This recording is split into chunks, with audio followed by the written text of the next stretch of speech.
G'day guys, John for the Hot End. Today I'm reviewing the JGAurora A5S.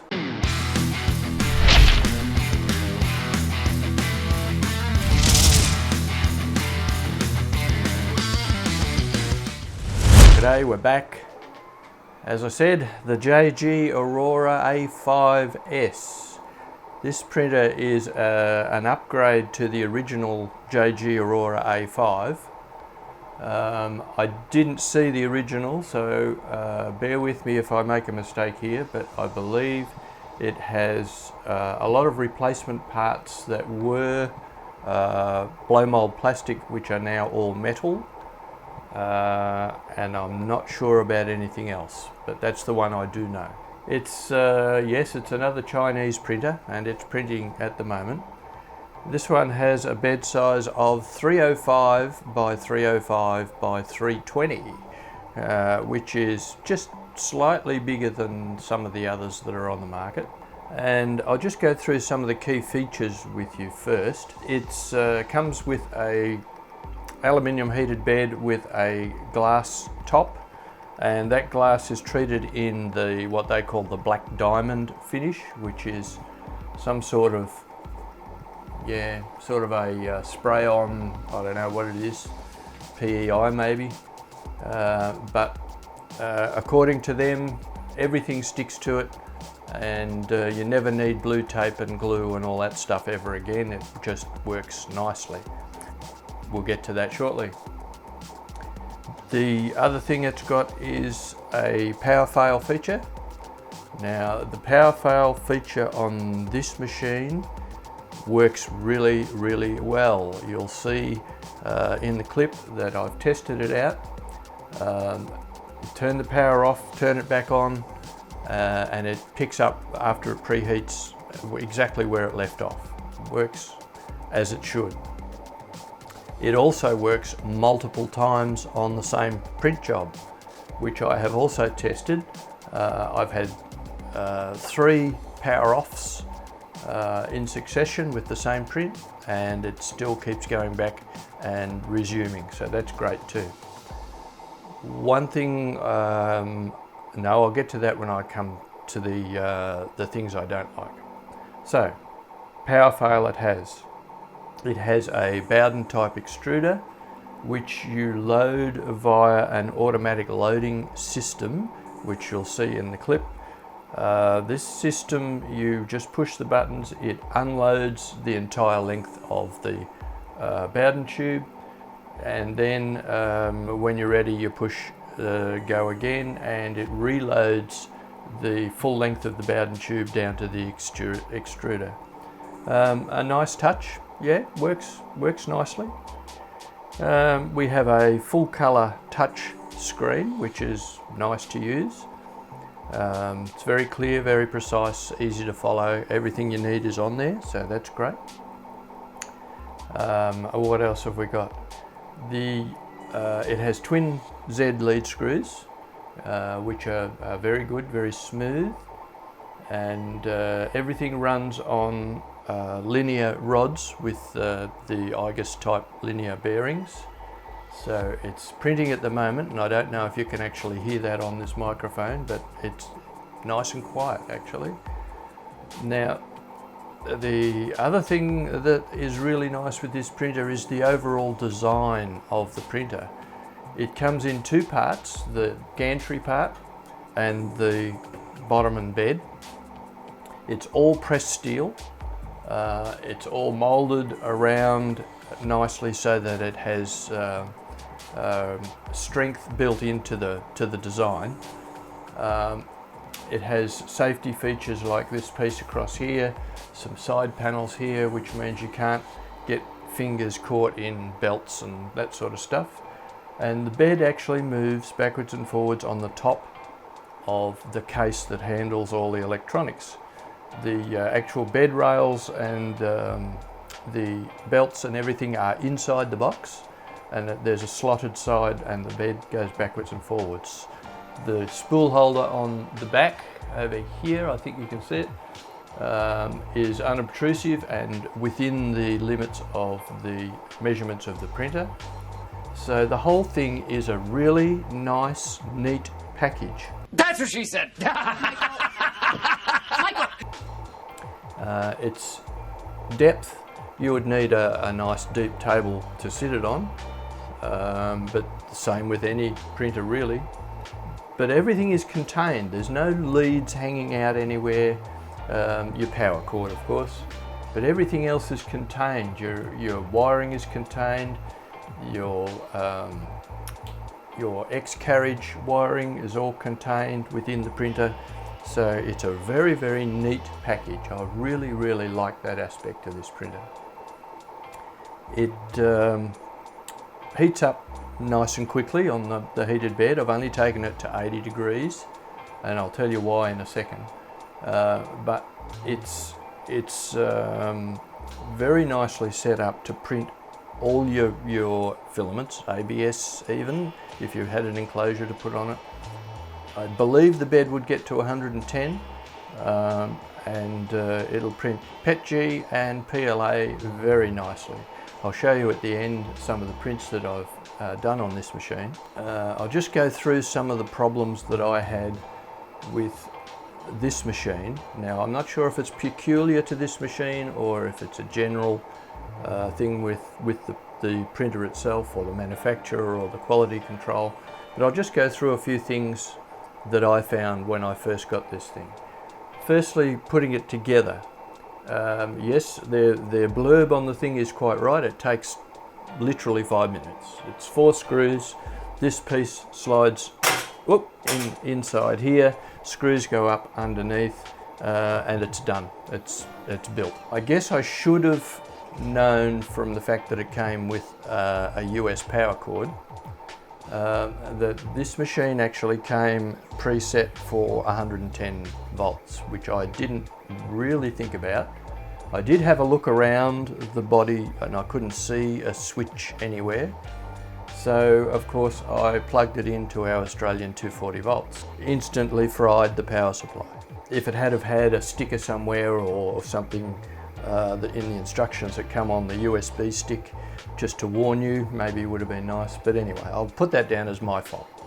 So I fry the power supply, nothing's going. Right.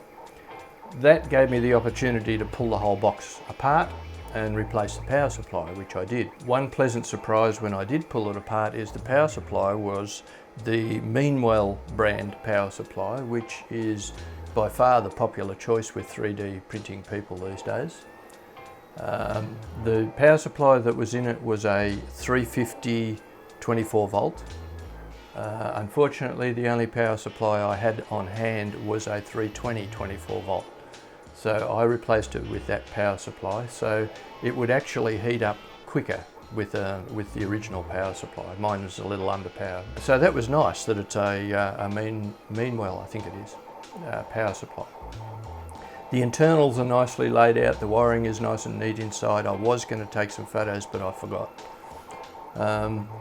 The anchoring points for the linear rails for the bed are minimal, to say it nicely, but they're solid and they do the job, so that's okay. Replaced the power supply, put it all back together and turned it on, and yep, it worked great. When I unpacked it, I was a bit perturbed to find, I think it was 4 screws floating around inside the cardboard box. I thought. So I went right over the printer and found spots where those screws should have been. So whether they weren't in there to start with or whether they rattled loose in shipment, that would be the obvious, I guess. But anyway, I found the spots where the screws went. Some of them, a couple were in the top here, and 2 of them were holding this panel here on. And this was just, as it is at the moment, just loose, floating around. So, okay, I found all that, so that got me thinking I better check it all. So I went right over the printer and checked the tightness of all the screws, and probably 1 in 10, maybe 1 in 5, no, 1 in 10 I guess, was loose, so I had to tighten them all up. Now I'm just going to remove this piece, and I'll tell you why later. and it gives you a better look at what's going on.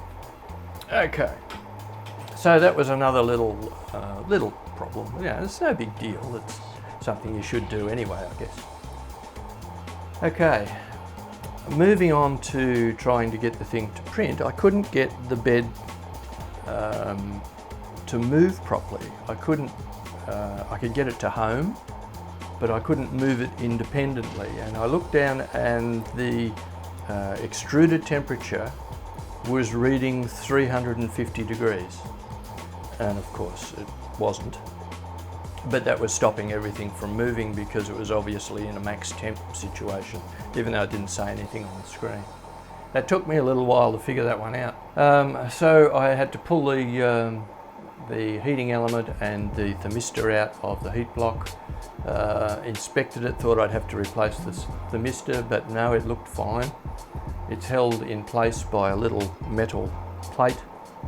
So I just reassembled it, taking care that nothing was too tight, and yep, that fixed the problem. Obviously there was a wire touching on the heat block somewhere, or something wasn't sitting quite right, but all of a sudden I had correct temperature readings for the hot end, so that was fine, and that unlocked all the movement, so I was able to move everything around nicely, so that was good. The other thing I found was that the bed adjustment, I couldn't get it to come up high enough with the Z stop where it was.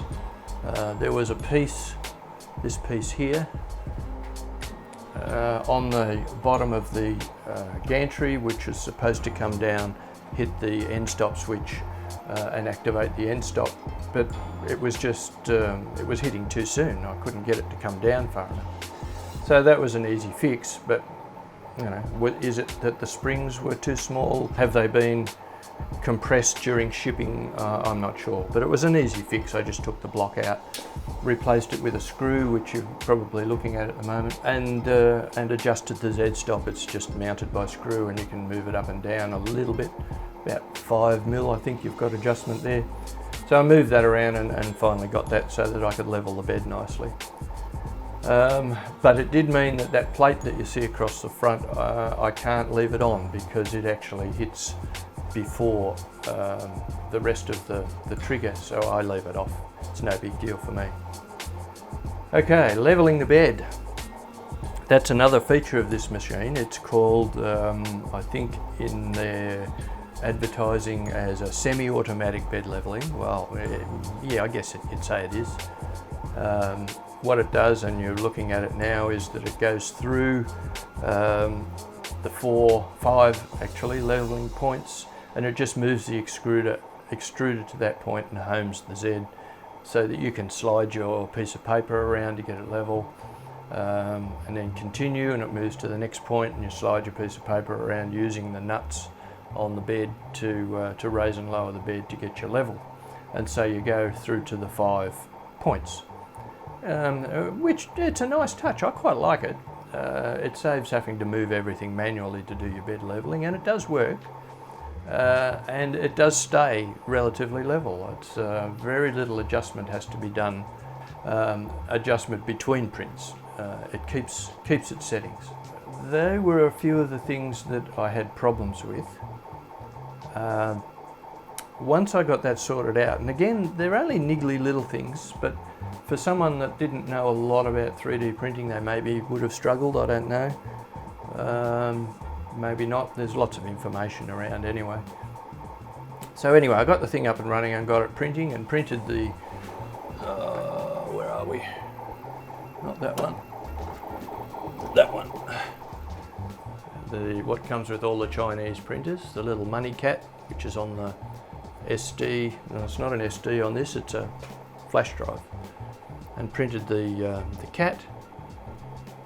And then I ran across another problem, that the PLA that I use prints nicely at around 185, 190 degrees. This refused to print under 205 degrees. It just went into a min temp situation and stopped. So consequently, this cat is printed at 210 degrees, and it's a nice print, but it was obviously printed a bit hot. So I started doing some searching around and found the Google Drive from it's not a Facebook group, it's the Google equivalent, whatever you call it. I forget now, I don't use it. But on there they had a firmware update, which I was able to grab. Now this runs on a hex or .hex file, so it's a bit different. It's a bit like the CR10 in that it runs a .hex file. So you load the new firmware via Cura, and Cura comes on the stick, by the way, as long as all the settings for Cura all come on the flash drive. So I put the firmware update in, and yes, now I can print down to the temperatures that I needed. So that was fine. So we're up and running and everything is printing really nicely. I printed off some nice models, which I'll show you at the end. I've got them here somewhere, bear with me. I printed off that one. Now you'll probably see on that some artifacting. Some people call it salmon skinning, whatever you want to call it, but actually it's for a set up printer. It's a pretty good print, not bad at all. Then I printed the obligatory Prusa vase, and these are both in PLA, and that came up fairly well. I quite like that. But bear in mind, both of these were printed before I did the firmware update. Okay, so I did the firmware update, and I also put in a couple of lines. Oh, where is he? Over here. Put in a couple of lines of code in the startup scripts, because I use Simplified 3D, and I made up a profile for it to just drop the acceleration and the jerk back a little bit. Just to try and get rid of some of that artifacting and salmon skin. And so, now a bit of a graphic warning here, even though it's an artwork. I printed this guy, which is actually a 3D scan of Anthony on his forge. And again, this is in PLA. This is after the firmware update. And you'll see that that's a lot better. The artifacting has almost disappeared, and that's a really, really nice print, that one. So at this point, very happy with this machine. Prints really, really nicely. And then I thought, well, okay, I've had these diamond type beds before, and I had a lot of trouble with anything else other than PLA sticking to it. So I thought I'd have a go and see if I could print PETG. And if you're looking at the clip, you will see that what is printing here beside me is a PETG print. It is straight to the bed. There's no adhesives, no glue sticks, no nothing.